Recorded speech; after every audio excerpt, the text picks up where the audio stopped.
Well, hello. It's the Soldier of Truth, Evangelist Missionary Tamika Henderson, and I pray that all is well with each and every last one of you. I had a thought on today about discipline, about correction. I grew up in a home where I was disciplined, I was corrected, and everyone in the house too. So we know what discipline and correction is.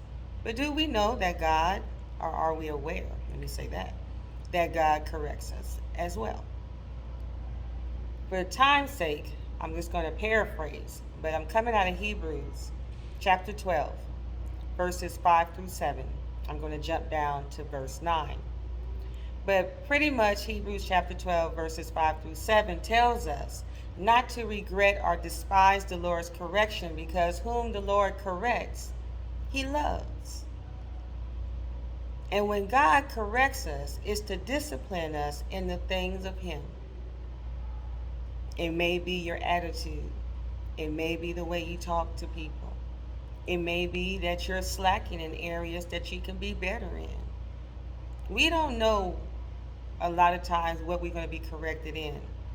One of the things I had a problem with, if you can believe it, I'm going to tell you, was my mouth. And if I'm not careful, that mouth can really shoot off pretty bad. So I have practiced to be silent. I have learned to be quiet. But one of the things that used to get me, I could not sleep if I did anything or said anything wrong to someone. God would not allow me to rest. That situation will continue to play over and over in my mind like a movie until I get it right. And I couldn't understand. Well, God, if you correct me and make me get things right, how come other people don't get corrected and they don't have to get things right? That's because they make a choice. God is not a respecter of person. Wrong is wrong and right is right. And when he corrects us, he disciplines us to be better. It doesn't hurt us. It doesn't destroy us. But his discipline makes us more like him. More like him. If you jump down to Hebrews chapter 12, verse 9, now that tells us we truly need to respect God in his discipline, because we respect our fathers here on earth, our earthly dads, our earthly parents. When they discipline us, I appreciate my grandmother now. Oh, when I was going through, I didn't appreciate it. Oh no, no sir, no ma'am. No, I didn't appreciate it. But now that I'm older and I'm almost 50, a few more years and I'll be 50, I'm disciplined. I'm able to be in certain arenas because my grandmama taught me. And when I did not do right, she did discipline me. So I know not to get disciplined again. I'm not going to do that same problem.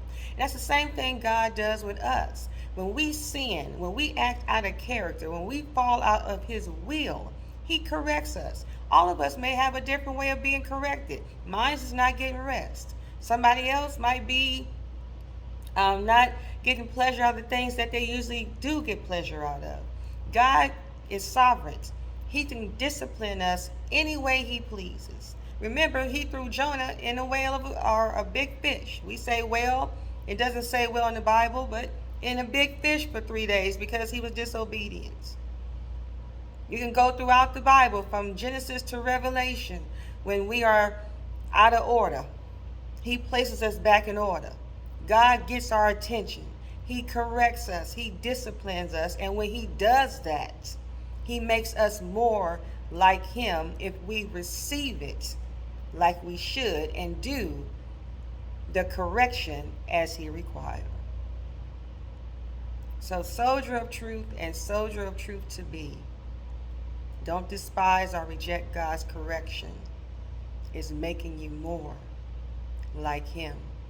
And to be more like him is what we all strive to be. Be blessed, soldier of truth. Be blessed, soldier of truth to be. Be blessed.